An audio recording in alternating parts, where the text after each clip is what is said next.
What's happening, guys? So I thought today we could take a detour from the regular Mortal Kombat movie news and just get back onto Mortal Kombat, right? So in this video, I kind of want to just talk about the game's story, and obviously I know people who are going to appreciate the story, kind of like probably that feels the same way I do, where I felt like the story was kind of it was mid. And the reason I say it was mid is because of the introduction of the Titans. The Titans ruined what they were building up, and I didn't see a need for it. I felt like they had a good direction. I don't know if they just ran out of time or didn't know how to continue the story, and maybe that's why they just added the Titans just to play it safe, because obviously they've been using time stuff for the last like 3 games. And I want to say last 3 games. I don't count MK1 because MK1 all they did was like fast forward the time. It's not really time stuff, but MK9, MK1, MK11 all had some kind of time related thing about the story. So kind of wanted to make this video to kind of talk about the story, how I would have made it better, would have made changes to make it feel better and flow better than what MK1 ultimately did. And like the changes that I'm putting are not like by any means drastic changes, but at the same time, like I feel like these small changes would have made the experience a lot better for the story. And like it's just kind of like why I made this video. But before we get too deep into the video, you guys leave a like, comment, subscribe to the channel if you're new here, and let me know what you guys think about some of the changes that I made and some changes you guys would have made. But anyways, let's jump into this. Now, MK1 story was still pretty safe through and through. The tweaks to the alliances were slight. Some of them are pretty big changes. But let's start at the beginning. The very first thing I would retcon is making the first chapter be about the creation of the Mortal Kombat tournament and having it finish off pretty much with the Great Kung Lao's victory. Like, this would have been such a dope intro to the game, where we would get to see King Jared and the Great Kung Lao, and most importantly, it would almost immediately take place where MK11 had left off. Like, I'm gonna continue to say that it was such a missed opportunity on NRS's part not to add the Great Kung Lao into MK1, because obviously everyone knows, like, everybody's wanted the Great Kung Lao in a game forever, and they just never do it. I don't know why. It's weird. And this is probably the best opportunity they were ever gonna get to do that. And even if you weren't gonna make a whole game based on the Great Kung Lao, making a chapter I feel like would have been cool to see on the screen, and you could just have a skin be in MK1 for Kung Lao. But anyways, moving on, most of the characters I don't really have a problem with their backstories outside of like a few. Raiden, Kung Lao, Shang Tsung, and Quan Chi in particular. But anyways, let's start with the Shaolin monks. Who in their right mind decided it was a good idea to make Earth's mightiest champions into farmers, and then having them be trained by former Lin Kuei rather than actual Shaolin monks? Like, I never really understood who thought this was a good idea. Like, I don't understand. They're Shaolin monks, but they're being trained by the Lin Kuei.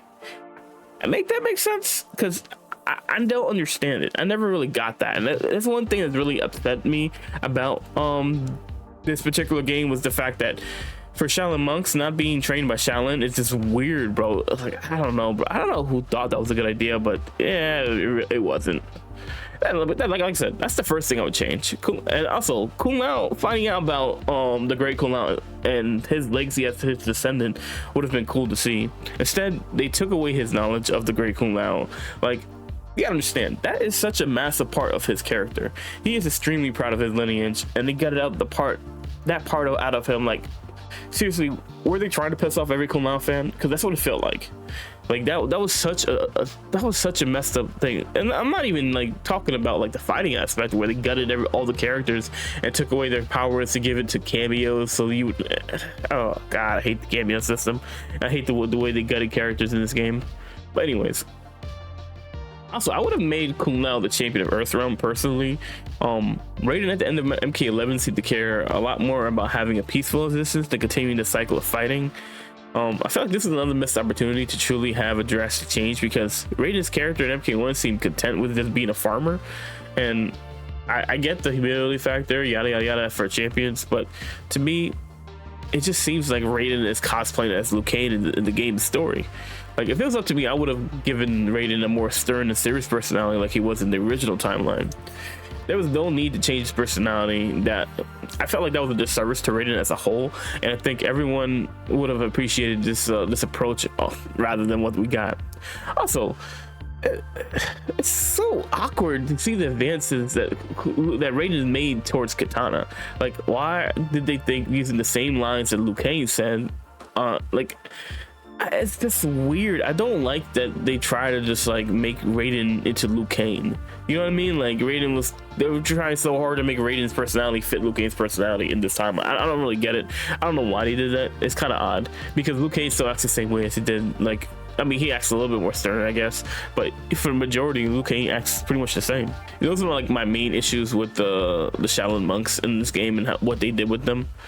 Like I said, I would have made Raiden into a more sterner character, and I would have made Kung Lao be the champion, as well as I would have made him more in line with his MK2 version, where he was more humble, and basically he cared more about like protecting his ego, yada yada. Like, his ego isn't a big factor as much in this time, I felt like, than the last one, but you know, it is what it is. Anyways, let's move on to the sorcerers. Moving on to Shang Tsung and Quan Chi, I'm automatically taking the Titan stuff out of the story immediately. There's no need for that in the main story, in my opinion. I would have liked to see Quan Chi and Shang Tsung gradually find their gifts. Like, they didn't need the help of Titan Shang Tsung. I felt like they would have found it on their own. They were powerful sorcerers in the previous timelines, and no matter what Liu Kang did, I believe they could have found their powers without him. After all, if you look back at MK11, Chronicle was surprised by Raiden and Liu Kang, so it's safe to say that it's a safe bet that certain things are beyond the Keeper of Time's control, and I don't think that no matter how Liu Kang messed with the hourglass, you can stop certain things from happening, as we saw throughout the story of Mortal Kombat. Now, with taking the Titans out of the story, this leaves some gaps in MK1's story, specifically with Garrus. With the Titans not being a factor, he wouldn't be a factor in the majority of the story, but I would still have him play a part at the end of the story, which we'll get into eventually. Another major shakeup would be the Lin Kuei for me. I would definitely switch some things up. I'd have Kwai go back to being Tundra, but he would be much different in this game. Hanzo and Bi-Han would be best friends in this timeline, and honestly, Bi-Han, in my opinion, should have been aligned more with Good. I would have liked him to be more aligned with Good if he really wanted to shake up his character, and I kind of felt like they just copy and pasted Bi-Han from previous timelines, and you know, I would have changed that. I would have made that a little bit different. And this time around, I would have had Kuai Liang. I would have made him more jealous of how close Hanzo and Bi-Han were, which would lead to them bashing heads throughout the story, which would put Bi-Han in a tough spot because he wants to be a good brother while also being a good best friend to Hanzo.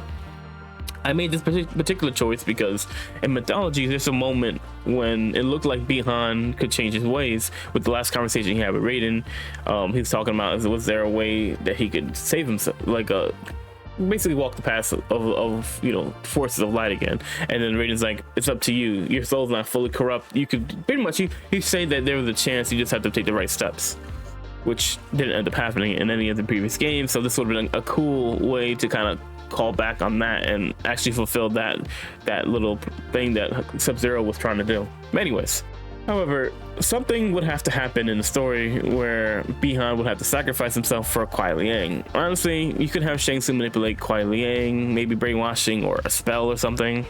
Like, have it be like they're in a fight where Scorpion and Hanzo and Tundra are in a big fight, and it gets really bad, and before either one of them get killed, Bi-Han jumps in a way or something like that, and then he dies. Honestly, like, you could have had, like I said, it could have been like you could have had a what you call it, Shang Tsung manipulate Kuai Liang or something, and like, you know, something like that. That would have been cool to see, and it would have showed like a more darker side of Shang Tsung in the story, and you could have ultimately still got Noob Saibot at Chaos Reigns. But like, you know, I feel like there are ways you could have manipulated the story to make it go out a little bit different than what we got in MK1's actual story. So then this would also cause a rift between Scorpion and Kuai Liang to widen even further, to the point where Kuai Liang would banish Scorpion from the Lin Kuei, because obviously Kuai Liang is still the son of the original Grandmaster and brother of Sub-Zero, so he would automatically get control of the Lin Kuei. And this would also result in the creation of the Shiryu, and also start the rivalry between the two clans. Obviously, Scorpion would have less. I feel like we'll have less hate towards Sub-Zero, but like it would mainly be coming from Kuai Liang Sub-Zero. And at some point, whether it would be DLC or at the end of the story, I would like it if Kuai and Scorpion could start to work things out and get back to friendly rivals like they were in MK11. Like I wouldn't mind something like that coming, or even the next game. It doesn't matter. Like I felt like that could have been a cool little approach to have them actually be, have a reason to be enemies, rather than the previous timelines where they weren't really enemy. They really had no reason to be enemies because Tundra didn't take part in the execution of the Shiryu. So this would be a good reason to kind of change that relationship and make it so they had some beef with each other, because Bihan ended up having to kill himself. But I would also like Kuai Liang to feel guilt for that, and like have it show off like when he's by himself. Like there are ways you could do that, and it is what it is. Now, Hanzo not being Scorpion in this game was such a punch in the face, especially if you're a Hanzo fan. I absolutely hated the fact that Hanzo is a child in this game and not with Harume, because his whole character was like just trying to be with his family and like getting revenge for his family, and then you give him a peaceful realm and then you take away Hanzo, and now Harume is with Kuai. I don't know, bro. Like, that was such a peculiar choice. Like I don't know what the hell they were thinking with that. That was such a weird choice to make Kuai Liang into Scorpion, with Kuai Liang the Cryomancer. How the hell does he? It doesn't make sense. He has fire abilities rather than ice abilities. But I don't know. It's just so weird, bro. And honestly, like Sub-Zero being the son of the Grandmaster rather than Sector being the daughter of the Grandmaster, it's just a weird changes. I don't know. I guess it is what it is. It doesn't matter. Anyways, honestly, the majority of the story I'd pretty much keep the same. It was cool out taking over the place of Raiden. I think there were a lot of solid choices that were made. Like I think up to like the very end of the story, like I would change it so that the champion of Earthrealm would have a bigger role at the ending rather than what we actually got, because I felt like they kind of pushed it aside of Raiden, and I would have changed that. I just, like I said, the introduction of the Titans kind of ruined the momentum the story was taking. But anyways, there are certain characters I would also change too, and in particular Natara and Havoc. I think these two characters were done a real disservice in the story, particularly Natara. Natara's not a minion. Her being forced to be one is absolutely ridiculous, and I personally would have made her more in line with her Mortal Kombat Deadly Alliance counterpart. She was at her best when she was playing both good and evil characters. She didn't line with either one. She was more about protecting Eternus, but in this one, it seems like she was so desperate to protect Eternus that she aligned with the evil forces in order to get what she wanted, which she still didn't get, because obviously forces of evil, they're not really gonna win. We already know how that goes. So if there was a point where she would have manipulated the Quan Chi and broke away from them, I could have been content with that. But like I just don't like the way they made her in this particular story. And then we have Havoc. Like the main way I would have changed Havoc is, first of all, get rid of Dairo garbage that they did. Who thought that was a good idea, making Dairo Havoc? What the hell was that, bro? I'm getting rid of that immediately, and then I'm gonna make the Chaos Reigns version of Havoc into our Havoc, because that's basically the Chaos Reigns Havoc is our Havoc that from the previous timeline. I would have kept it like that, and I know you think by doing that you would have kind of taken away from Chaos Reigns, but that's not necessarily true, because you gotta remember, while Chaos Reigns doesn't exist in this realm, Shinnok's depowered, Quan Chi's not in another realm. Who is in another realm? No one's in another realm. So you could just have Havoc go to another realm and kind of like do a pseudo like Chaos realm / another realm kind of thing. And even there are stories where Havoc went to another realm and was allies with the Brotherhood of Shadows. So it wouldn't be too far of a stretch to say that couldn't happen again, where Havoc would take control of the Nether Realm, and then you could have the Chaos Reigns story take place like that. Instead of going through different timelines, it would be the same timeline, and you would just be trying to stop our current Havoc, because I believe the Kabidogu still exists in our timeline, anyways. And to be honest, the Kabidogu wasn't even that big of a deal in the Chaos Ring story, which I kind of hated. But you know, whatever. We'll leave that video for it. We'll talk about that in a different time. So, yeah. So I'll make the Chaos Rings version of our Havoc into our Havoc. Get rid of the Dairo crap, and boom. I feel like that would have fixed Havoc's character. And obviously, he would be more of a partner than a minion to Quan Chi. But anyways, so you might be wondering, with the Titans not in the picture, where would the story go?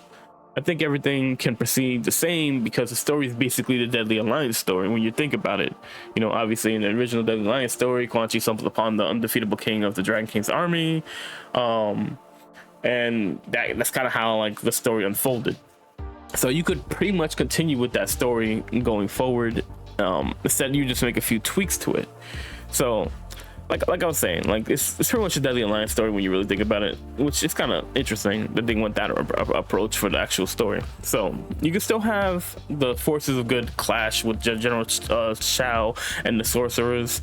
Liu Kang could play his role as a protector and stay out of this actual fight, which would give the opportunity for the other characters to grow through combat. Ultimately, you can have Sindel still die, but have her be killed by Shao Kahn. This would allow him to become the conqueror again and force the forces of evil to really retreat to Earthrealm to work out a new plan to defeat Shao. All in all, the story could have come to an end, I think, with Melina and Kitana with the help of Earthrealm. They could all lead an assault on Outworld to overthrow Shao, imprisoning him and the sorcerers. Like, I think this would have been a cool approach to finishing up the story while also kind of changing up the original story a little bit. And this would give General Shao his Khan title again, and get rid of the general BS they kind of did with the I hate saying General Shao. Like, I don't like that. I think it's just a weird thing to say. Like, I'd rather just call him by his name, Shao Kahn. Like, anyways, but like that would be a good way to fix that issue, and like it would give you a reason to want to fight Shao Kahn, and like there'd be a reason to fear him rather than bringing in other characters that don't belong in this timeline. And then after the credit scene, you could have like Titan Shang Tsung approach the three prisoners and offer to aid in their revenge if you still want to go that approach with the Titan story. Which, like I said, all the Titan stuff that happened could be in the DLC. Like, it didn't have to be in the main story. And then, like I said, after the credits, you could have a scene that leads to Gareth finding out about Titan Shang Tsung meddling, where this would allow him to just teleport to the Temple of Fire to warn Liu Kang, and then boom, you setting up for the DLC story. Now, I always felt there was never a need for the Titans to be involved in so early in the story, especially in the new era. And some of the changes made really impacted the story in a negative way. Hanzo being a non-factor, Natara and Havoc being relegated to minions rather than the powerhouses that they actually are, as well as the Shaolin warriors being trained by the Lin Kuei rather than the Shaolin. And you could say that they did get trained by the Shaolin eventually, but then that would be the same case as Kenshi, as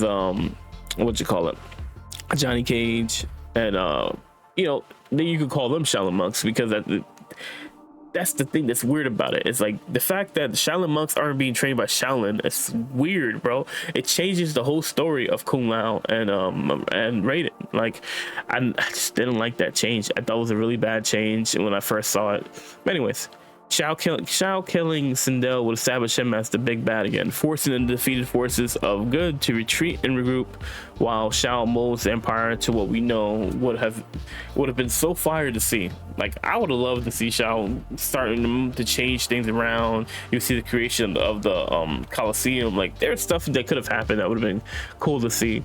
And what I mean by this is, like, you can even have like a small time skip, like a 2-year time skip or something like that, you know, during the actual story, which would have been cool, because you can start seeing, like, if you wanted to bring Hanzo from being a kid into more of an adult, you can start seeing that change happen. But anyways, this would also force all the events that transpired when Titan Shang Tsung was introduced to the story to be put into a DLC.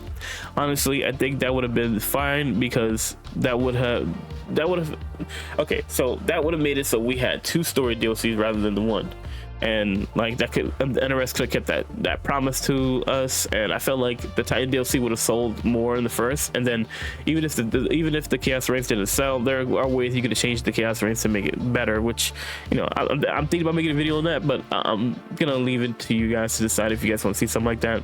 But anyways, like I said, we could still have proceeded with the current Havoc if written the right way. The story of MK1 could have been a good one if they took the time with it. I believe some of the changes just don't make sense, which is why I was so annoyed with it. Let me know what you guys think though. How would you guys have changed it if you had the power to do so? Would you like to see, and would you guys like to see me make a similar video like I was saying for Chaos Reigns? Like, I kind of want to make one, just because I felt like the Chaos Reigns stories, like there are ways to make it better, and I feel like you can still keep the Chaos Reigns characters in it. It's just make it written a little bit better, you know what I mean? So like I said, let me know in the comments below. I particularly don't like a lot of parts of the story, and like as you guys know, I'm a big Mortal Kombat story fan, so like this is like the first story I felt like that I kind of wasn't a huge fan of compared to like previous ones. Even the MK11 one, I kind of liked the story, even though there was a lot of loopholes and stuff like that inside the story. I like there were emotional moments in it that made it have an impact, and I felt like with MK1 the impact that impact of emotion wasn't there. Like you couldn't feel the emotion in the game at certain parts. Like Sub-Zero's material should have hit harder, and it doesn't, because he just feels evil the entire game, so it felt like it was already gonna happen, so you had already braced yourself for it. Sindel's death, while it sucked, it didn't really have an impact. But when you kill the same characters over and over and over again to try and get an emotional rise out of people, like they get numb to it because they've seen it happen so many times in the past. Like Sindel's died what, 3 times, 4 times, and from actual movies to games. Like obviously I think in the game she's died twice, but you know, you've just seen this character die so much. Like Cool Out would have had that effect either. Like, you know, if they would have killed someone like Tanya, maybe, I don't know, it would probably have more of an impact because now she's a good character. But like they choose to kill off the same characters over and over repeatedly in games, and like I feel like people get numb to that because it's like, okay, well, who's gonna, is Sinel gonna die this time again, or is it gonna be Cool that dies this time again? You know what I mean? Like it's the same things over and over again. I feel like the changes that they made, where a lot of them were slaying and some were major changes in the wrong direction. Like I said, if you guys want to see another video where I talk about the Chaos Reigns one, how I would have changed it, or some things I would have done to make the story a little bit better, and like I said, these changes aren't massive, but they're enough to where like the story could have stood on its own without the inclusion of the Titans being involved with the story. But let me know what you guys think in the comment section below, and I think that's all I really got for this video. Hope you guys enjoyed it, and I'll see you guys in this one. I'm out. Peace.